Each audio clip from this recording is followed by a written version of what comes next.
భర్తతో శారీరక సంబంధం పెట్టుకునేందుకు భార్య నిరాకరించడం క్రూరత్వమేనని మధ్యప్రదేశ్ హైకోర్టు వ్యాఖ్యానించింది. హిందూ వివాహ చట్టం 1955 హెచ్ఎంఏ లోని సెక్షన్లు 13(1) ఐ(a) మరియు ఐ(b) కింద భర్తకు విడాకులు మంజూరు చేసిన ఫ్యామిలీ కోర్టు నిర్ణయాన్ని బెంచ్ ధృవీకరించింది. అతనితో శారీరక సంబంధాలు కొనసాగించడానికి మరియు వివాహం అయిన వెంటనే ఆమె ఇంటిని విడిచిపెట్టింది. తాత్కాలిక ప్రధాన న్యాయమూర్తి జస్టిస్ షీల్ నాగు మరియు జస్టిస్ అమర్నాథ్ కేసరవాణి లతో కూడిన డివిజన్ బెంచ్ ఇలా వ్యాఖ్యానించింది.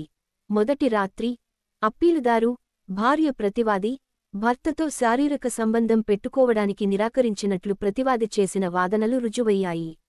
అప్పీలుదారు యొక్క తిరస్కరణ, భార్య ప్రతివాది, భర్తతో శారీరక సంబంధం పెట్టుకోవడం ప్రతివాదితో క్రూరత్వానికి సమానం. అప్పీలుదారు తరఫు న్యాయవాది అశోక్ కుమార్ జైన్ వాదించగా, ప్రతివాది తరఫు న్యాయవాది బ్రిజేంద్ర కుమార్ వైశ్య వాదనలు వినిపించారు. భార్యాభర్తలిద్దరూ పెళ్లి చేసుకున్న తర్వాత తొలిరాత్రి తనతో శారీరక సంబంధం పెట్టుకోవడానికి భార్య నిరాకరించిందని, తరువాత తల్లిదండ్రుల ఇంటికి వెళ్లి తిరిగి రాలేదని భర్త ఆరోపించాడు. మరోవైపు భర్త, అతని కుటుంబ సభ్యులు తనను వరకట్న డిమాండ్లు, వేధింపులకు గురిచేస్తున్నారని భార్య పేర్కొంది.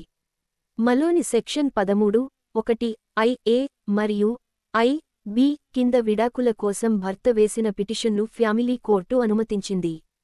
ఆ నిర్ణయంపై భార్య అప్పీల్ చేయగా, కుటుంబ న్యాయస్థానం తీర్పును హైకోర్టు సమర్థించింది. పెళ్లైన తర్వాత 3 రోజులు మాత్రమే అత్తమామల ఇంట్లో ఉండి తిరిగి తల్లిదండ్రుల ఇంటికి వచ్చానని భార్య తన క్రాస్ ఎగ్జామినేషన్లో అంగీకరించిందని హైకోర్టు పేర్కొంది. తన అత్తమామలు మరియు ఇతర బంధువులు ఆమెను తిరిగి తీసుకెళ్లడానికి వచ్చినప్పుడు ఆమె తన అత్తమామల ఇంటికి తిరిగి వెళ్లడానికి నిరాకరించినట్లు ఆమె అంగీకరించింది. వరకట్నం డిమాండ్ కోసం భార్య తన భర్త మరియు అతని కుటుంబ సభ్యులపై ఫిర్యాదు చేసిందని మరియు ఆమె సమ్మతితో ప్రతివాదికి విడాకులు ఇచ్చిందని ఆరోపిస్తూ అఫిడవిట్ను అమలు చేసిందని బెంచ్ పేర్కొంది. భర్తతో శారీరక సంబంధాలు ఏర్పరచుకోవడానికి భార్య నిరాకరించడం, ఆ తర్వాత ఆమె విడిచిపెట్టడం క్రూరత్వమని కోర్టు పేర్కొంది.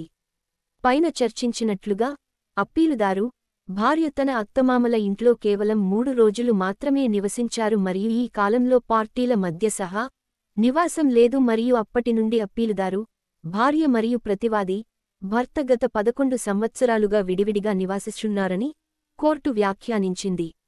దీంతో హైకోర్టు అప్పీలును కొట్టివేసింది. కారణం శీర్షిక XV YA